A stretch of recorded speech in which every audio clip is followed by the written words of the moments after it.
혹시 부모님이 갑자기 말을 더듬거나 웃는 얼굴이 한쪽만 어색해진 적 있으신가요?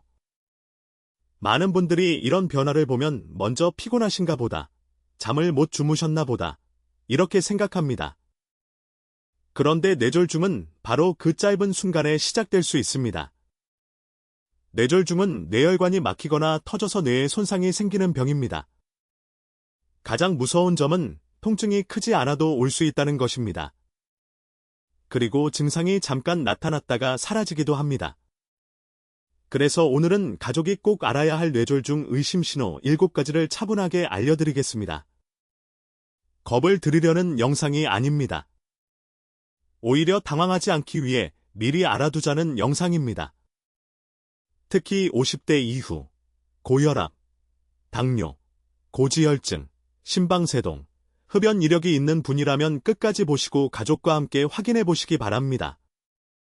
67세 김영호 씨는 어느 일요일 아침 평소처럼 식탁에 앉아 있었습니다. 아내가 오늘 국간이 어때요? 하고 물었는데 김영호 씨의 대답이 이상했습니다. 말은 나오는데 발음이 뭉개졌습니다.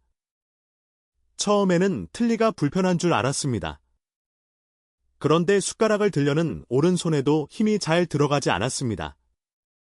아내는 순간 겁이 났지만 조금 쉬면 괜찮겠지 하고 기다리려 했습니다. 그때 딸이 전화를 받고 바로 말했습니다. 엄마, 지금 시간 적고 119 부르세요. 이 한마디가 중요합니다. 뇌졸중은 집에서 지켜볼 병이 아닙니다.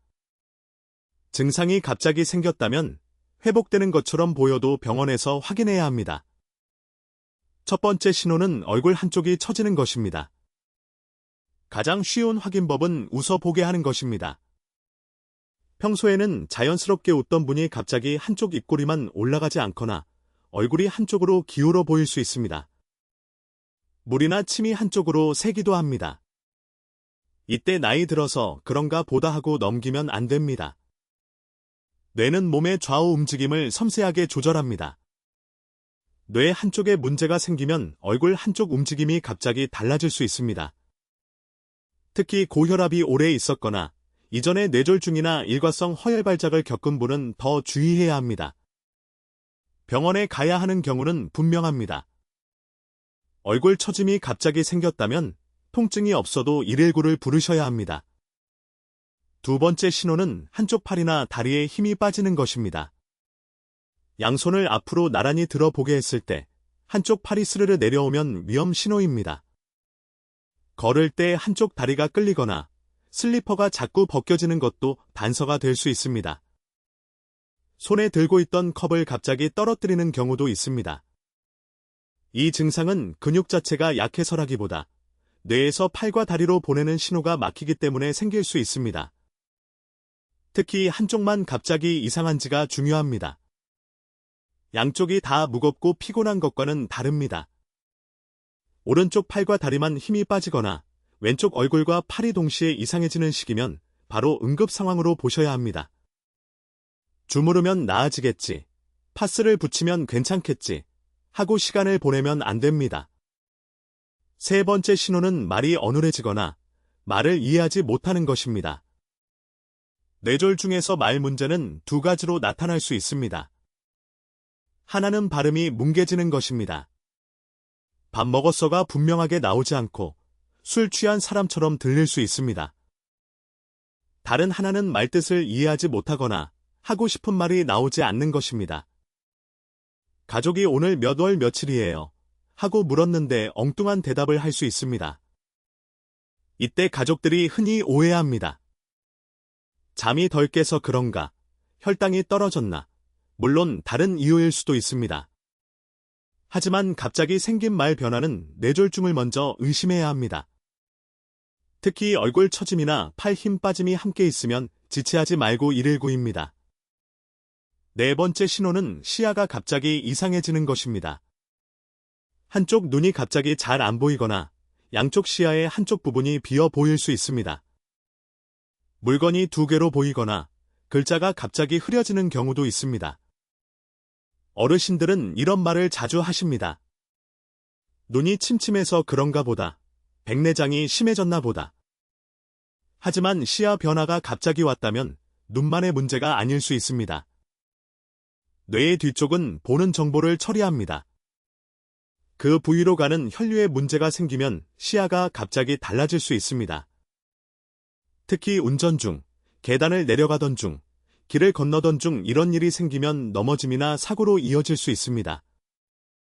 갑작스러운 시야 이상은 안과 예약을 기다릴 문제가 아니라 응급실에서 확인해야 할 수 있습니다. 5번째 신호는 심한 어지럼과 균형 상실입니다. 어지럼증은 흔합니다. 그래서 뇌졸중 신호 중 가장 놓치기 쉽습니다. 하지만 갑자기 몸이 한쪽으로 쏠리고 똑바로 걷기 어렵고 말이나 시야 이상이 함께 있으면 다릅니다. 평소처럼 일어나려는데 벽을 짚지 않으면 서기 어렵습니다. 발을 헛디디고 술을 마시지 않았는데 비틀거립니다. 이런 경우는 귀의 문제만으로 단정하면 안 됩니다. 뇌간이나 손해 쪽 뇌졸중에서도 균형 문제가 나타날 수 있습니다. 특히 구토, 복시, 발음 이상, 한쪽 저림이 같이 있으면 반드시 응급평가가 필요합니다. 6번째 신호는 갑자기 터질 듯한 심한 두통입니다. 모든 뇌졸중이 두통을 동반하는 것은 아닙니다. 오히려 통증 없이 오는 뇌졸중도 많습니다. 하지만 평생 처음 겪는 듯한 심한 두통이 갑자기 시작되거나 구토와 의식 저하가 함께 오면 위험합니다. 뇌혈관이 터지는 출혈성 뇌졸중에서는 이런 양상이 나타날 수 있습니다. 이때는 진통제를 먹고 누워서 버틸 상황이 아닙니다. 특히 혈압이 매우 높거나 항응고제나 항혈소 환자를 복용 중인 분이라면 더 조심해야 합니다. 머리가 아프다는 말만 듣고 체했나 보다 하고 넘기지 마십시오. 갑작스럽고 비정상적으로 강한 두통은 응급실에서 원인을 확인해야 합니다.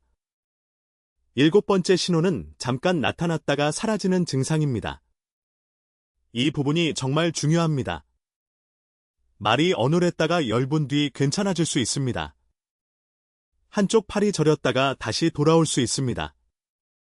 시야가 흐렸다가 정상처럼 느껴질 수 있습니다. 그래서 많은 분들이 병원에 가지 않습니다. 괜찮아졌으니 됐다라고 생각합니다. 하지만 이런 증상은 일과성 허혈 발작일 수 있습니다. 쉽게 말하면 뇌로 가는 혈류가 잠깐 막혔다가 풀리는 경고 신호입니다. 증상이 사라졌다고 위험도 사라진 것은 아닙니다.